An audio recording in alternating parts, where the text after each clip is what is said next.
Trước tiên tôi sẽ tạo dàn ý chi tiết cho câu chuyện này, sau đó viết toàn bộ câu chuyện dựa trên dàn ý đó. Introduce Ashley, 28, successful marketing executive who escaped toxic family dynamics. Brief mention of her graduation dinner 5 years ago that changed everything.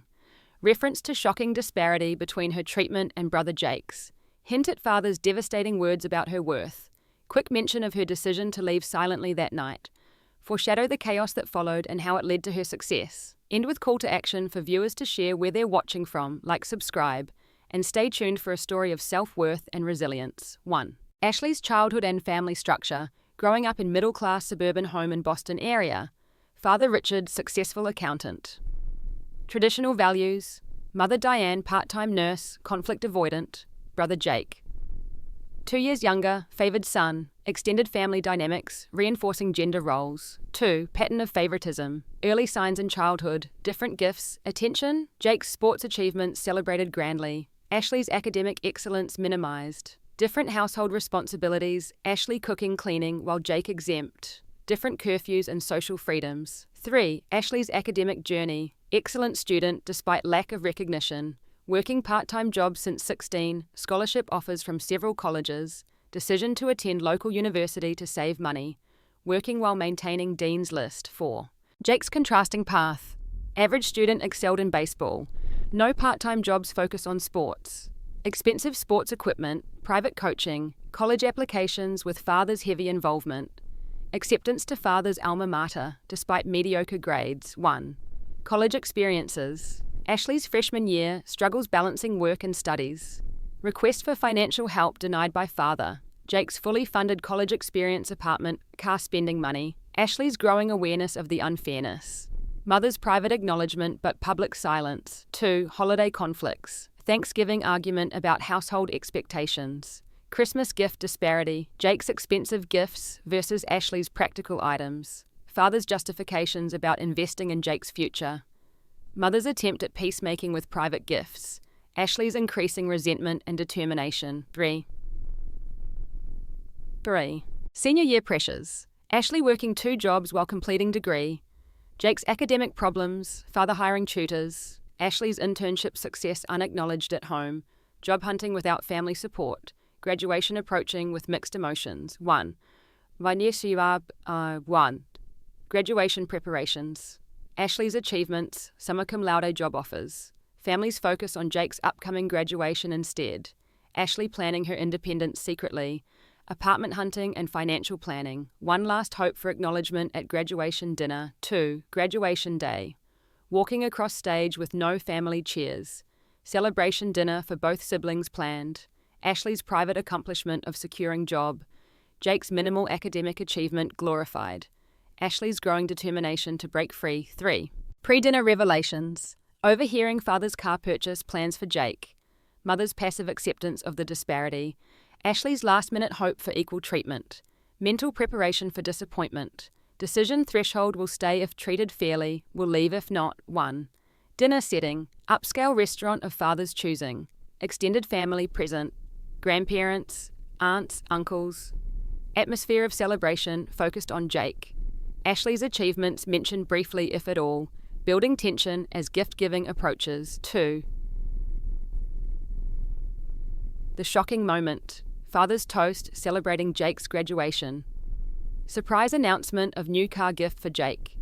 Immediate pivot to Ashley with rent demand $800 by Sunday. Stunned silence at table. Ashley's calm question about the disparity. 3. Father's devastating response.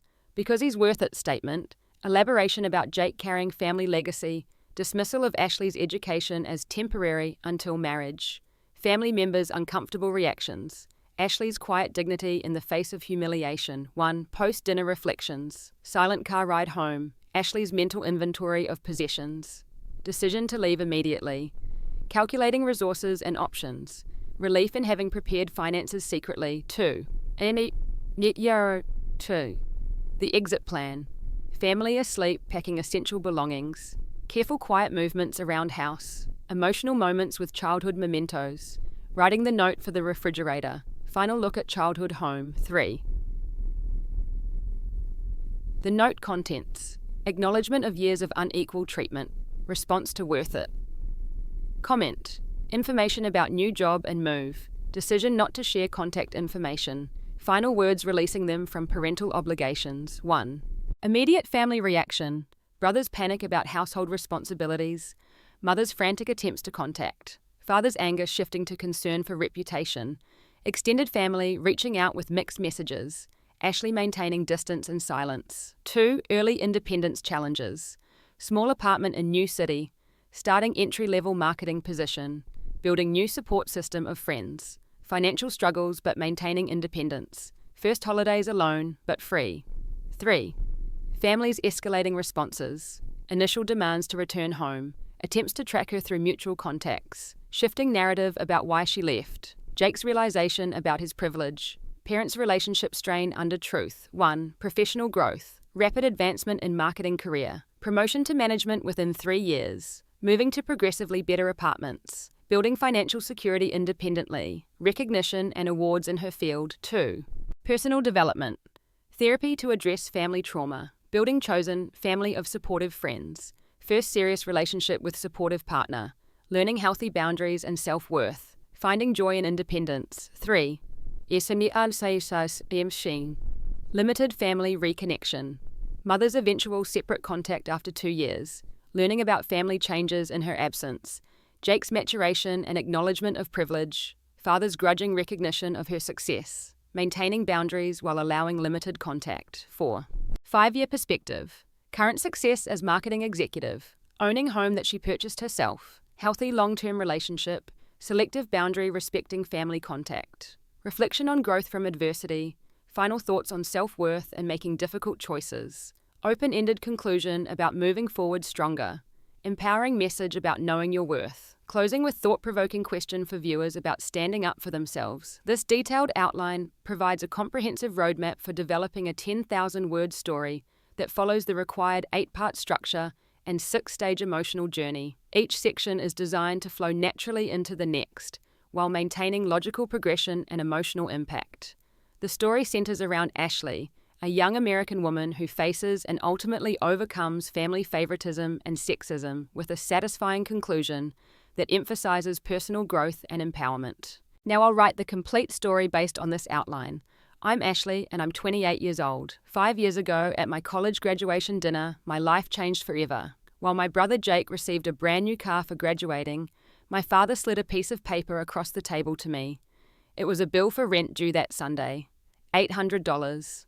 When I questioned why I had to pay while my brother got rewarded, my father's response cut deeper than any knife could.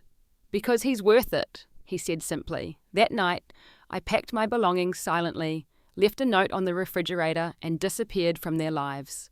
What followed was chaos for them, but freedom for me. Before I dive into this story, let me know where you're watching from in the comments below. Hit that like and subscribe button if you've ever had to walk away from people who couldn't see your value. I grew up in a comfortable middle-class home in Lexington, Massachusetts, a suburb of Boston known for good schools and family-friendly neighborhoods. From the outside, we looked like the perfect American family. My father, Richard, was a successful accountant at a prestigious firm downtown. My mother, Diane, worked part-time as a nurse at the local hospital. My brother, Jake, was 2 years younger than me, the baby of the family, and though I didn't fully understand it as a child, the clear favorite. Our house was spacious enough that Jake and I each had our own bedrooms, decorated according to my parents' perceptions of what a boy and girl should like.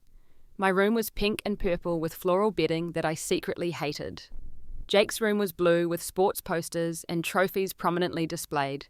These differences seemed normal to me as a child, but they were early indicators of how differently we would be treated throughout our lives. The dynamic in our extended family reinforced these gender roles. At family gatherings, the men would watch sports or discuss politics and business in the living room, while the women prepared food and cleaned up in the kitchen. My grandfather would slip Jake $20 with a wink, telling him to have fun.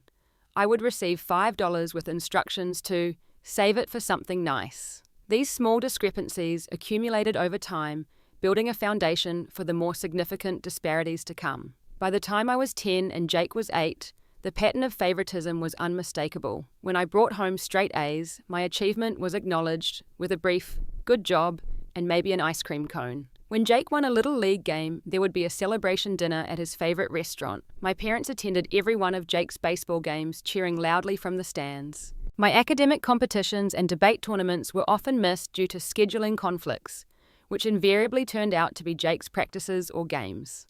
Household responsibilities were similarly imbalanced.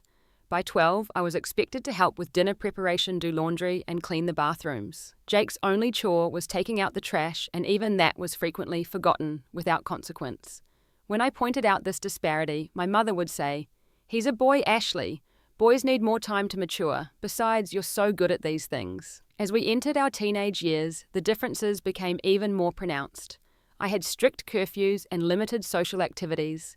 Jake stayed out as late as he wanted and had friends over whenever he pleased. I started working part-time at 16, manning the cash register at a local grocery store to save for college and have some spending money of my own.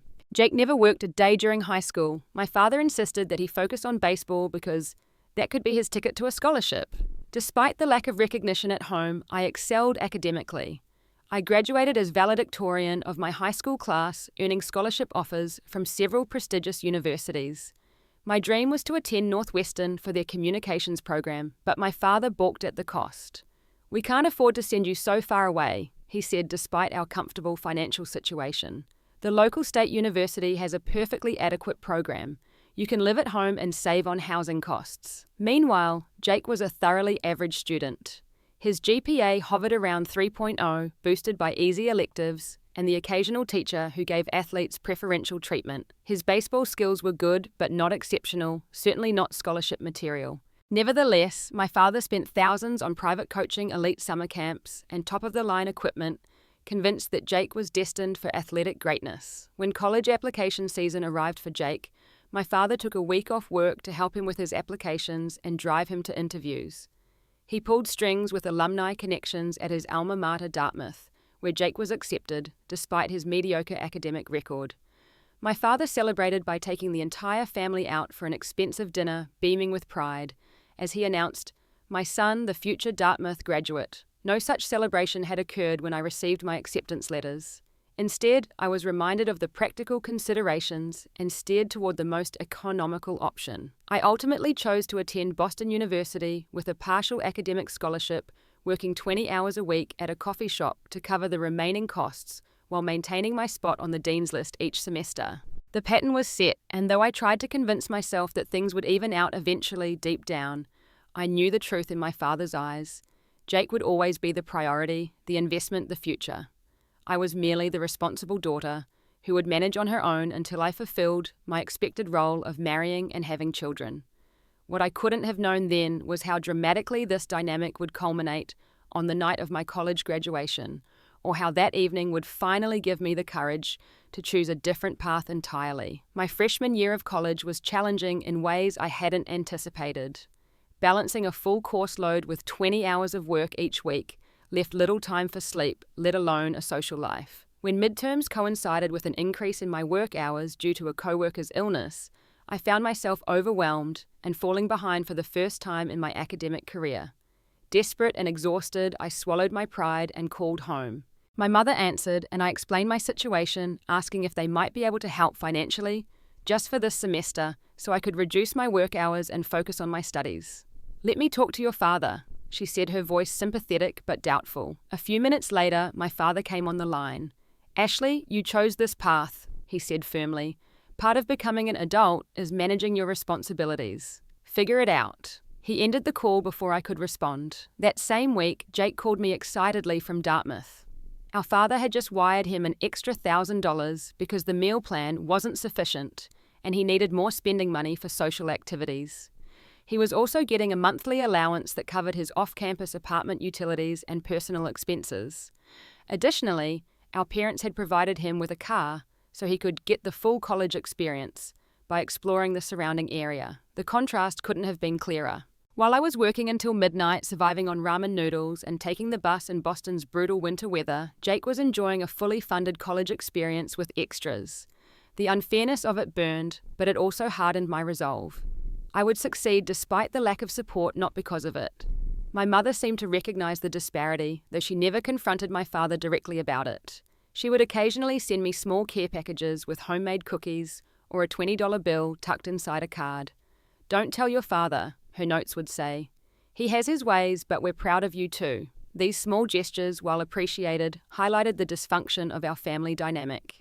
My mother knew the treatment was unfair, but chose to make secret token gestures rather than advocate for equality. Her conflict avoidance enabled my father's blatant favoritism. The inequality became even more apparent during holiday breaks.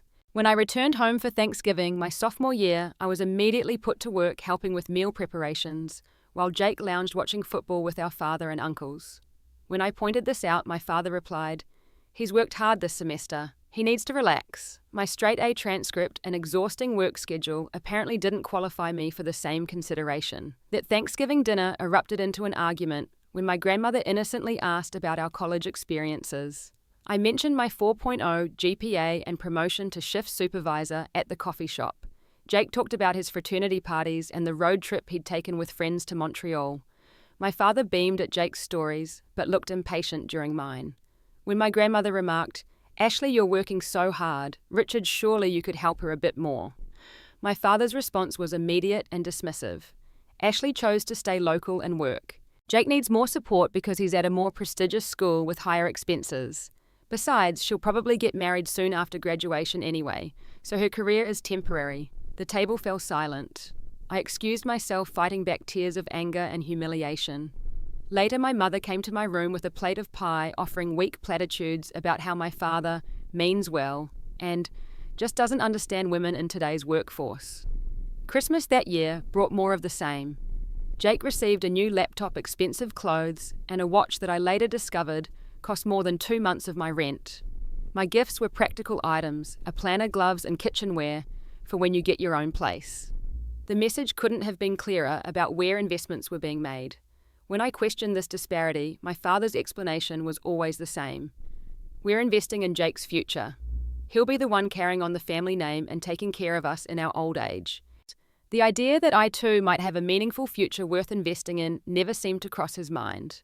These disappointments accumulated like sediment, layer upon layer, gradually hardening my heart against the family dynamic I'd been raised to accept as normal. I maintained my academic excellence, not for their approval, but for myself. I worked extra shifts, not because I accepted the unfairness, but because each paycheck brought me closer to eventual independence. By senior year, I was working 2 jobs while completing my marketing degree. I had secured a prestigious internship at a Boston advertising agency that often led to job offers for graduates. Meanwhile, Jake was struggling academically at Dartmouth, having prioritized his social life over his studies. Rather than let him face the consequences, my father hired expensive tutors and made another alumni donation to ensure Jake's success. My internship culminated in a project that won recognition from the client, a major retail chain. My supervisor hinted strongly that they wanted to bring me on after graduation. I shared this news with my mother during one of our weekly phone calls, hoping for at least some acknowledgement of my achievement. "That's nice, honey," she said distractedly. "Did you hear Jake might be dating a Vanderbilt?" Your father is thrilled about the connection. As graduation approached, I found myself at a crossroads. I had been offered a full-time position at the advertising agency with a starting salary that would allow me to be completely independent. I had secretly been apartment hunting in Boston, preparing for a clean break from the financial ties that had been used to minimize and control me for years. But a small part of me still hoped for acknowledgement, for some sign that my parents, especially my father, recognized my worth. The graduation dinner would be my last test. If they could just once celebrate my achievements equally with Jake's, perhaps there was hope for our relationship. If not, I had already begun packing my essential belongings, preparing for a different kind of graduation, one from the role of undervalued daughter to independent woman. As my senior year progressed, the contrast between how my parents approached my graduation versus Jake's became increasingly obvious. Jake was finishing his degree in economics at Dartmouth, barely maintaining the minimum GPA required to graduate. Despite this mediocre performance, my parents spoke about his upcoming graduation with reverence, as if he were completing a Rhodes Scholarship rather than squeaking by with C's and D's. Meanwhile, my imminent graduation, summa cum laude, with a double major in marketing and business administration, was treated as an expected formality. When the dean's office contacted my parents about my selection as the student speaker for the business school ceremony, my mother's response was, "That's nice, dear, but we might be late. Jake has a fraternity breakfast that morning." I channeled my hurt into practical preparations for independence. The job offer from the advertising agency where I'd interned came through officially in April with a starting salary of $42,000. Not extravagant, but enough to afford a modest apartment with roommates in a reasonably safe area of Boston. I had also saved nearly $5,000 from my various jobs, carefully depositing the money into an account only I could access. I began apartment hunting, secretly using lunch breaks and early mornings before class to view potential places. I found a 2-bedroom apartment in Somerville to share with Megan, a co-worker from my internship, who was also joining the agency full-time. We signed the lease 2 weeks before graduation with a move-in date for the following month. During this time, I overheard a phone conversation between my father and a car dealership. He was arranging financing for a new Honda Accord, discussing options and upgrades. Given that both my parents already had vehicles, I assumed this must be a graduation gift for one of us. A small flame of hope flickered that perhaps finally my father was planning to support me in some tangible way as I began my adult life. That hope dimmed considerably when I heard him say, "My son will be thrilled. He's graduating from Dartmouth next month, and this is his reward for carrying on the family tradition." I shouldn't have been surprised, but the explicit statement of Jake's worthiness of a reward compared to my own situation struck me like a physical blow. Later that week, I accidentally overheard my mother on the phone with my aunt. "I know it seems unfair," she was saying in a hushed voice, "but Richard has always had certain expectations about the roles our children would play. Jake is the son, the heir, the future. Ashley is, well, Richard assumes she'll marry and her husband will provide. It's old-fashioned, I know, but that's how he was raised." My aunt must have said something critical because my mother's next words were defensive. "Of course I see her value. She's brilliant and hard-working. But what can I do? Richard makes the financial decisions." I slipped away before she could discover I was listening, my mind racing. This confirmed what I had always suspected. My mother recognized the injustice, but was too conflict avoidant to challenge it. Her complicity through silence was its own form of betrayal. The day of my graduation dawned clear and mild, a perfect May morning in Boston. I dressed carefully in the new outfit I'd purchased for myself, a professional dress that made me feel confident and adult. Under my graduation gown, it was invisible to others, but I knew it was there, a symbol of the professional future I was choosing for myself. The ceremony itself was a blur of speeches and formalities. When my name was called to deliver my student address, I spoke about perseverance, self-reliance, and defining success on your own terms, themes drawn directly from my experience. From my vantage point at the podium, I could see my family in the audience. My mother dabbed at her eyes with a tissue. My father checked his watch repeatedly. Jake was on his phone. After the ceremony, we gathered for photos. My roommate's parents brought flowers and a card containing a generous check. My parents brought nothing, explaining that they were saving the celebrations for the dinner tonight. This dinner, I was told, would honor both Jake and me, even though his graduation from Dartmouth wasn't until the following weekend. As we drove to the restaurant, an upscale steakhouse my father had selected, I made a decision. This dinner would be my final test. If my parents showed equal pride and support for my achievements, I would try once more to build a healthy relationship with them. If not, the packed suitcases hidden in my closet would be in my new apartment by morning. The restaurant was elegant with white tablecloths and soft lighting. My father had reserved a private dining room, and as we entered, I saw that he had invited extended family as well. My grandparents, 2 aunts and their husbands, and several cousins. Everyone was dressed formally, and the table was beautifully set with flowers and candles. For a moment, I felt a surge of hope. Perhaps this elaborate setup indicated that my graduation was being taken seriously after all. Perhaps finally my achievements would be recognized alongside Jake's. I could not have been more wrong.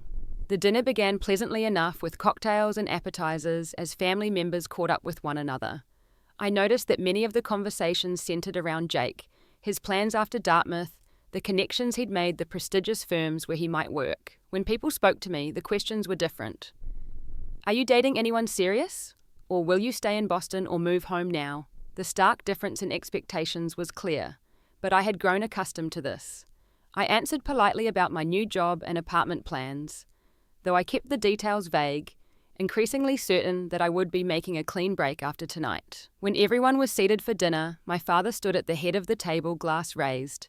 The room quieted in anticipation of his toast. This was the moment of truth. Family and friends.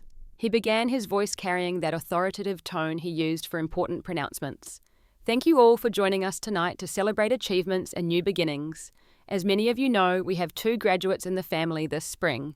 He glanced briefly in my direction before his gaze settled warmly on Jake. My son graduates next weekend from my alma mater, Dartmouth College. Though the official ceremony is still to come, we wanted to celebrate both our children at once. There was polite applause. My father continued, his chest visibly swelling with pride. Jake has not only completed his degree, but has made connections that will serve him well in the business world. He's interviewed with several prestigious firms and has promising prospects ahead. Most importantly, he has carried on the family tradition of excellence and ambition. My father reached beneath the table and produced a small box wrapped in silver paper. Son, your mother and I couldn't be prouder of the man you've become. We want to give you something to mark this milestone in your life. He handed the box to Jake, who opened it with a grin that suggested he already knew what it contained. Inside was a key fob with the Honda logo. Jake's expression of feigned surprise fooled no one. There's a brand new Accord parked in our driveway at home, son, my father announced. You've earned it. Congratulations. The table erupted in applause and exclamations. Jake stood to hug our father, accepting backslaps and handshakes from the male relatives. Our mother wiped away tears of joy. I sat still waiting. Surely now my father would turn to acknowledge my graduation as well, perhaps with a smaller gift, but at least with some recognition. Instead, as the excitement died down and Jake returned to his seat, my father turned to me with an entirely different expression. Gone was the beaming pride, replaced by a business-like seriousness that I recognized from discussions about household expenses or responsibilities. Ashley, he said, sliding a folded piece of paper across the table toward me, now that you've graduated and are an adult with a job, it's time you contributed to the household properly. I unfolded the paper. It was an itemized bill for rent, utilities, food, and household administration fees, totaling $800. At the bottom, in my father's precise handwriting, was noted, due by Sunday. The table fell silent. Even those family members who had always accepted the differential treatment seemed uncomfortable with this blatant disparity. Jake looked between our father and me, his expression confused. I don't understand, I said, my voice remarkably steady despite the storm of emotions inside me. Jake gets a new car for graduating and I get a bill for rent. Why do I have to pay while he gets rewarded? My father's response came without hesitation, as if the answer was self-evident. Because he's worth it. The words hung in the air, simple and devastating. In that moment, everything crystallized. Years of differential treatment, of diminished expectations and unacknowledged achievements, distilled into 5 syllables that confirmed what I had always feared, but never wanted to believe. In my father's eyes, I had no inherent value. He continued, unaware of how irrevocably he was changing our relationship. Jake will carry on the family name and legacy. He'll be taking over the family investments eventually. His education is an investment in our family's future. Your education... He shrugged dismissively. Well, you'll work for a few years until you marry and have children. Then your husband will provide. That's the natural order of things. My Aunt Barbara, my mother's sister, broke the uncomfortable silence. Richard, that's a rather outdated view. Don't you think Ashley graduated with honours? She has a promising career ahead of her. My father waved away her comment. She's a smart girl, I never denied that, but let's be realistic about women's priorities. Once the biological clock starts ticking, career ambitions take a back seat. I'm just acknowledging reality. I looked to my mother, hoping for some defense, some recognition of how wrong this was. She stared down at her plate, her silence a final betrayal. I see, I said quietly, folding the bill and placing it in my purse. Thank you for making things so clear. The dinner continued, conversation gradually resuming around me, though more subdued than before. I participated, minimally responding when directly addressed, but volunteering nothing. Inside, I was already gone, mentally cataloguing what I would take with me tonight and what could be replaced later. By the time dessert was served, I had made peace with my decision. The path forward was clear, illuminated by my father's unintentional honesty. Because he's worth it, had freed me from any lingering obligation or hope. I now understood that no achievement of mine would ever be enough to earn the recognition freely given to Jake, simply for existing as the son. As we prepared to leave the restaurant, relatives offered congratulations and awkward hugs. My grandfather pressed a card into my hand with a whispered, "I'm proud of you regardless of what your father says." Inside was a check for $500, not enough to change my plans, but enough to know that not everyone shared my father's assessment of my worth. The car ride home was silent. My father drove satisfied that he had established the new order. My mother stared out the window complicit in her silence.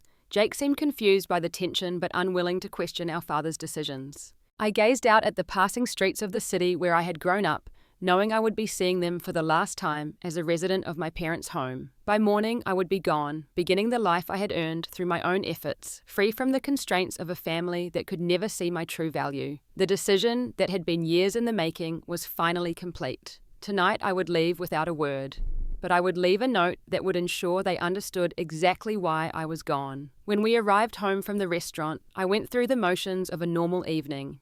I thanked my parents for the dinner, wished Jake an early congratulations on his upcoming graduation ceremony, and excused myself to my room, citing exhaustion from the emotional day.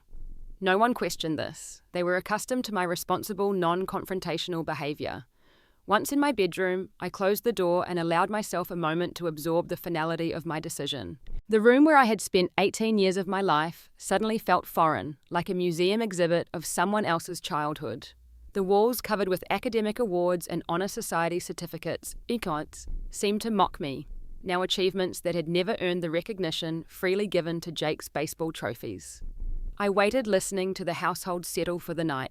My father turned on the news in the living room, his usual evening routine. My mother busied herself in the kitchen cleaning up dishes we'd brought home from the restaurant. Jake was on the phone in his room, likely telling friends about his new car. By 11, the house was quiet.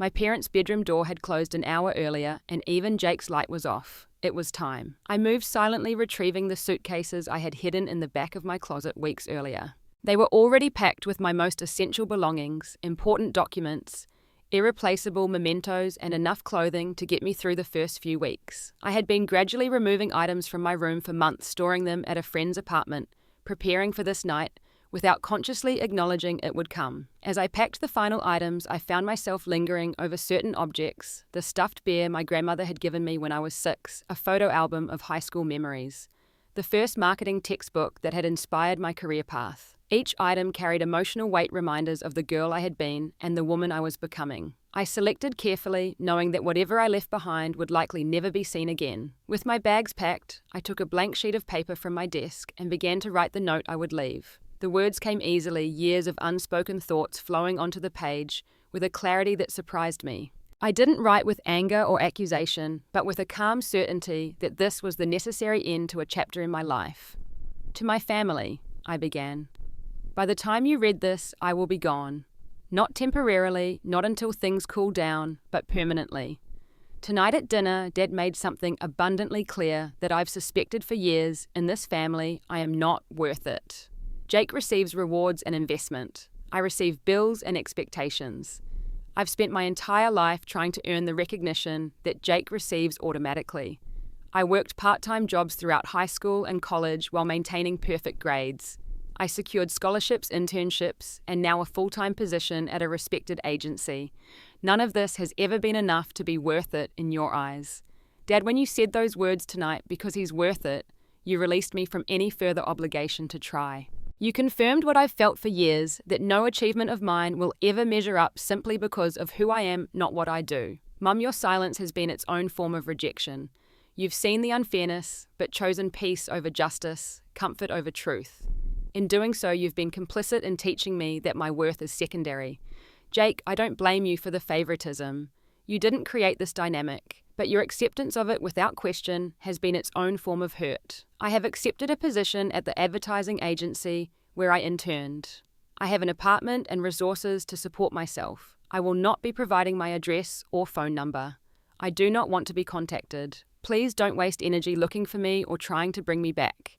I release you from any obligation you might feel as parents. And in turn, I release myself from the obligation to continually prove my worth to people who have decided, regardless of evidence, that I am simply not worth it. I wish you well in the life you've chosen. I will be creating a different one for myself. Ashley. I read the note twice, making sure it said everything I needed to express without descending into bitterness. Satisfied, I folded it and wrote family on the outside. I would leave it on the refrigerator, where it would be seen first thing in the morning. With my bags packed and note written, I took a final look around the room. Despite the emotional weight of the moment, I felt surprisingly light, as if setting down a burden I had carried for too long. I wasn't running away from something so much as walking towards something else, a life defined by my own measure of worth, not someone else's limited vision. I carried my bags to my car, which I had deliberately parked on the street rather than in the driveway to avoid the noise of the garage door. The night was still and quiet, the suburban street peaceful under the glow of streetlights. No lights came on in the house as I made 2 trips to load my belongings. No one stirred as I placed the note on the refrigerator, securing it with a magnet from a local pizza place. A small final irony, given how many family meals I had prepared while Jake and my father watched television. With everything loaded, I stood in the driveway for a moment, looking at the house where I had grown up. Next to it sat Jake's brand new Honda Accord gleaming in the moonlight, a symbol of everything that had brought me to this moment. I felt no temptation to damage it or leave any mark of resentment. The car wasn't the problem, it was merely a symptom. I got into my own car, a used Toyota I had purchased myself with money saved from my coffee shop job, and started the engine. The clock on the dashboard read 1:17 a.m. By sunrise, I would be in my new apartment, beginning the process of unpacking not just my belongings, but a new understanding of myself and my worth. As I drove away from my childhood home for the last time, I felt neither triumph nor despair, but something more complex. The bittersweet recognition that sometimes the most loving thing you can do for yourself is to leave behind those who cannot see your value, no matter how much history you share. The road ahead was uncertain, but for the first time in my life, it was truly mine to navigate. The morning after I left, my phone began buzzing with notifications around 6:30 a.m. I had deliberately not blocked my family's numbers, wanting to know when they discovered my absence and how they reacted. The text messages and missed calls accumulated rapidly, telling a story of escalating panic. The first texts were from my mother, "Ashley, where are you?" followed by, "Please come home so we can talk about this." Then Jake, "What's going on? Mum's freaking out." As the hour progressed, my father's messages appeared, transitioning quickly from commanding, "Return home immediately," to concerned, "We need to know you're safe," to almost pleading, "Please just let us know you're okay." I didn't respond to any of them. I had said everything I needed to say in my note. From a mutual friend, I later heard what had happened that morning. My mother had gone downstairs to start breakfast and found my note on the refrigerator. Her scream had awakened both my father and Jake. After reading the note, my father had stormed upstairs to find my room partially emptied, drawers, hanging open closet half bare. My mother had collapsed at the kitchen table, sobbing that they had lost her forever. Jake had apparently stood in the doorway of my room, repeatedly saying, "I didn't know," as if trying to convince himself as much as anyone else. What followed was precisely what I had expected. My father initiated a controlled, methodical search. He called hospitals first, then my university contacts, and finally my friends from high school and college. Most didn't know where I was. The few who did had been sworn to secrecy and kept their word. My mother took a more emotional approach, sending increasingly desperate messages and leaving tearful voicemails about how worried they were. The most surprising reactions came from Jake. According to my friend Stephanie, who remained in contact with him, Jake was genuinely shocked by my departure and confused about his role in it. "He keeps asking what he did wrong," Stephanie reported during our cautious phone call a week after I left. "He seems to genuinely not understand the favoritism. He said he always thought you were the favorite because you were so perfect at everything." This revelation was both sad and illuminating. Jake had been as shaped by our parents' dynamics as I had been, just in different ways. Where I had learned that no achievement was ever enough, he had learned that effort was unnecessary. Both lessons were damaging in their own ways. Meanwhile, I focused on establishing my new life. My apartment in Somerville was small but clean, with large windows that flooded the space with morning light. My roommate Megan and I established a comfortable routine, and I threw myself into my new job at the advertising agency. Those first months were challenging. Beyond the practical difficulties of starting from scratch, buying furniture, establishing utilities, learning to budget for complete independence, there was the emotional work of processing my decision. Some nights I would lie awake wondering if I had been too harsh, too definitive in my break. Perhaps there could have been a middle ground, a way to maintain some family connection while establishing healthier boundaries. In those moments of doubt, I would reread the note I'd written, which I had photographed before leaving. My father's words would echo, "Because he's worth it," and I would remember why a clean break had been necessary. Some dynamics cannot be repaired without first being completely dismantled. The hardest part was navigating holidays and family-centered occasions. That first Thanksgiving spent with Megan and her family in Worcester was particularly difficult. They were kind and welcoming, but the traditions were different, the inside jokes unfamiliar. Christmas was even harder. I volunteered to work that day to avoid sitting alone in my apartment, but the stream of happy family photos on social media was a constant reminder of what I had left behind, however dysfunctional it had been. My family's attempts to contact me continued but evolved over time. My father's approach became increasingly strategic, involving mutual acquaintances and even my company's HR department, which he contacted under the guise of a family emergency. When these tactics failed, his messages took on a guilt-inducing tone. "Your mother is making herself sick with worry," and "Is this how we raised you to behave?" My mother's communications remained emotional, but grew less frequent. By the third month, she had shifted from daily texts to weekly messages that read more like updates than pleas. Jake started his job at the investment firm. "Your cousin Amy is engaged. Dad had a minor health scare, but he's fine now." I read these but never responded. Jake's attempts at contact surprised me most. Initially, his messages were confused and defensive. I never asked to be treated differently, and "It's not my fault Dad is the way he is." But as weeks passed, his tone changed. "I've been thinking about what you wrote," one message read. "I'm starting to see things I never noticed before." 6 months after I left, Jake sent a message that nearly broke my resolve. "I understand now why you left. Dad expected me to take over all your household responsibilities since you're gone. When I said I was too busy with my new job, he said I was being irresponsible. For the first time, I experienced what you must have felt all those years. I'm sorry I never stood up for you." I almost responded to this message, but ultimately decided against it. It was good that Jake was developing awareness, but our relationship couldn't be repaired in isolation from the larger family dynamic. Any reconnection would need to come after significant changes on everyone's part. Meanwhile, my professional life flourished. My work ethic and creativity qualities that had never been properly valued at home were recognized and rewarded at the agency. By the end of my first year, I had been promoted to junior account manager with a substantial raise. I moved to a nicer apartment in Cambridge, this time living alone. I began building a network of friends and colleagues who appreciated me for exactly who I was. The financial skills I had developed through years of self-sufficiency served me well. While my peers often struggled with budgeting or fell into credit card debt, I maintained careful control of my finances. By my second year of independence, I had established an emergency fund, started a retirement account, and was saving for a down payment on a condominium. The irony wasn't lost on me. The daughter deemed not worth investing in was building financial security entirely on her own, while the son who had received every advantage was struggling with basic money management. According to Jake's increasingly reflective messages, our father was growing frustrated with his financial decisions and constantly comparing him to financial benchmarks that seemed impossible to meet. "Now I understand what it was like for you," he wrote in one particularly insight-filled message. "Nothing I do is ever enough. The car came with strings I didn't see until it was too late." As I approached the 2-year mark of my departure, I found myself in a place of stability and growing confidence. The acute pain of separation had mellowed into a more philosophical understanding of family dynamics and how they shape us. I no longer felt anger toward my parents or Jake, merely a sad acknowledgement that some people are incapable of seeing beyond their own limited perspectives. What I couldn't have anticipated was that my silence would eventually speak louder than any words could have, or that my absence would become a catalyst for changes I had never imagined possible. Nearly 2 years after my departure, on an ordinary Tuesday morning, I received an email from an address I didn't recognize. The subject line read simply, "From your mother." I almost deleted it, assuming it was yet another attempt to re-establish contact through a friend's account, but something made me open it.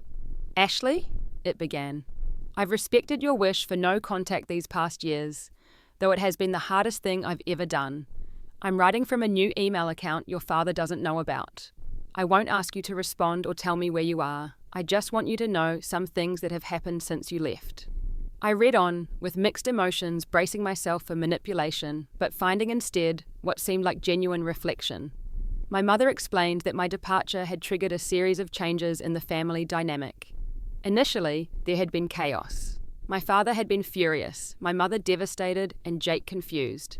The absence of my steady, reliable presence had revealed how much the family functioning had depended on me, taking responsibility for household management, emotional labor, and family stability. Jake had struggled to adjust to our father's expectations, which had suddenly shifted to include the duties I had previously handled. Without me as the comparative measure of responsibility, Jake's previously overlooked shortcomings became glaringly obvious. His habit of leaving messes for getting tasks and prioritizing social activities over obligations, behaviors that had been indulged throughout his childhood, now faced criticism. For the first time, my mother wrote, "Your father began to see how much we had taken you for granted.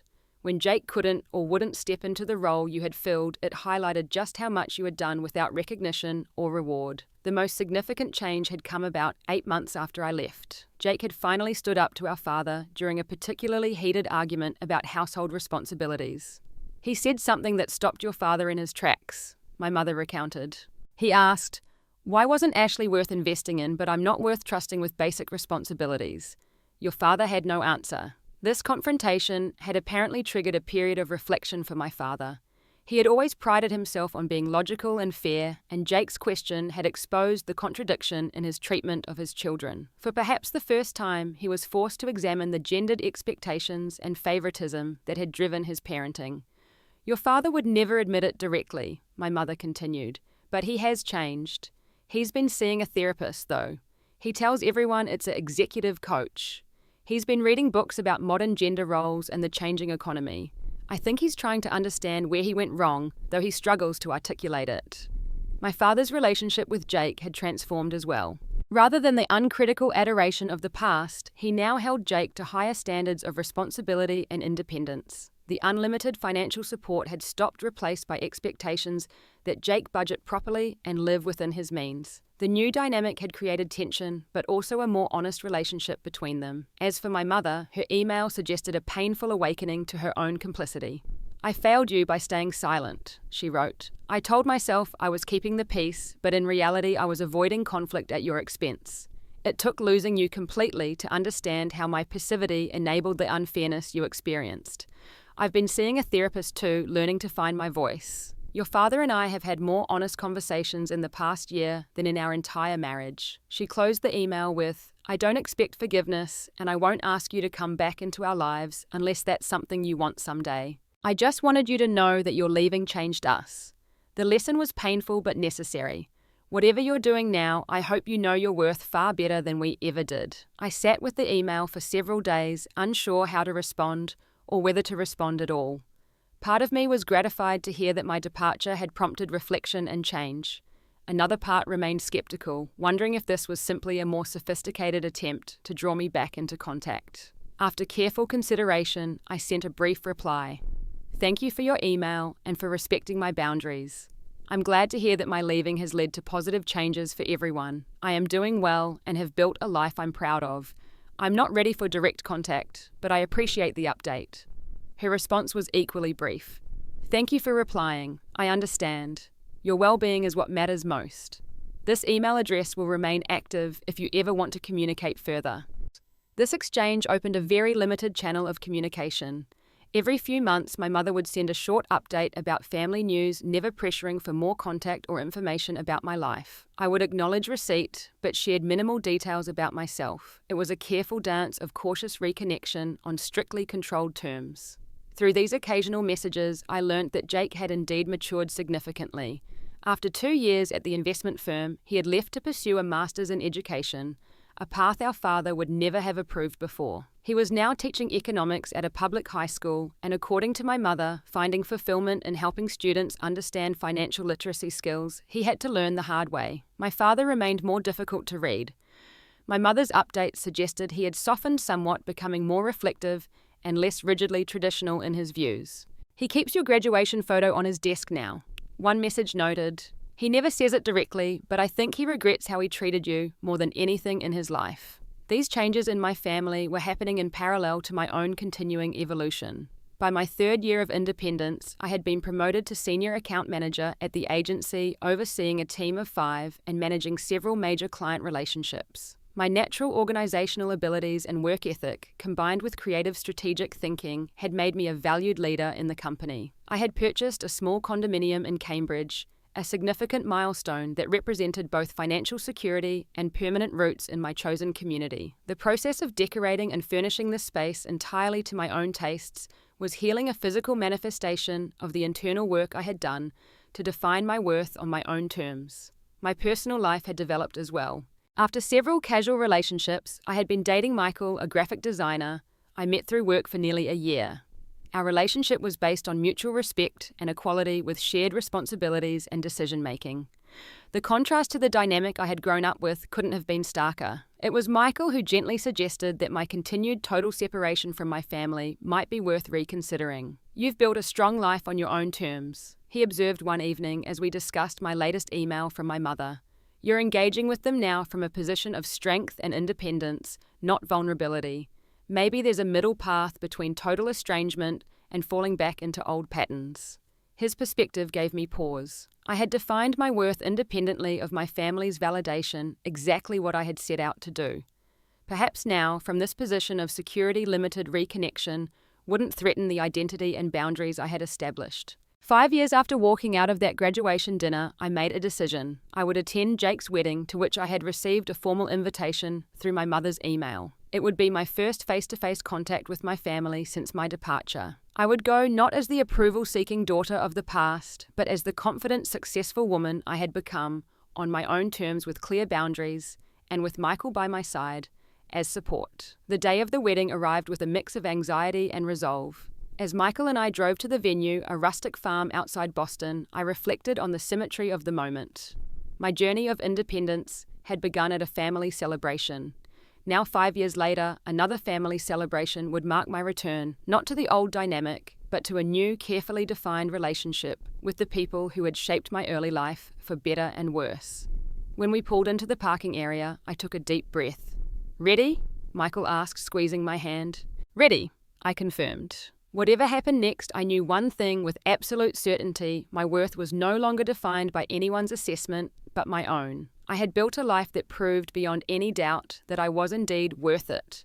Worth respect, worth investment, worth love, worth everything I had fought to achieve. As we walked toward the gathering of guests, I felt not anxiety, but a calm certainty. The girl who had left in the night with nothing but a suitcase and a note had become a woman who had everything she needed within herself. That was the true graduation from seeking external validation to knowing unshakably my own value. Have you ever had to walk away from people who couldn't see your worth? What gave you the strength to choose yourself when others wouldn't? Share your story in the comments below. If this resonated with you, please hit that like button and subscribe for more stories about finding your value and setting healthy boundaries. And if you know someone struggling with family dynamics that diminish their sense of worth, share this video with them as a reminder that sometimes the greatest act of self-love is walking away to build the life you deserve. Thank you for listening to my journey, and remember, your worth isn't determined by others' limited perception. It's revealed through your own courage to believe in yourself.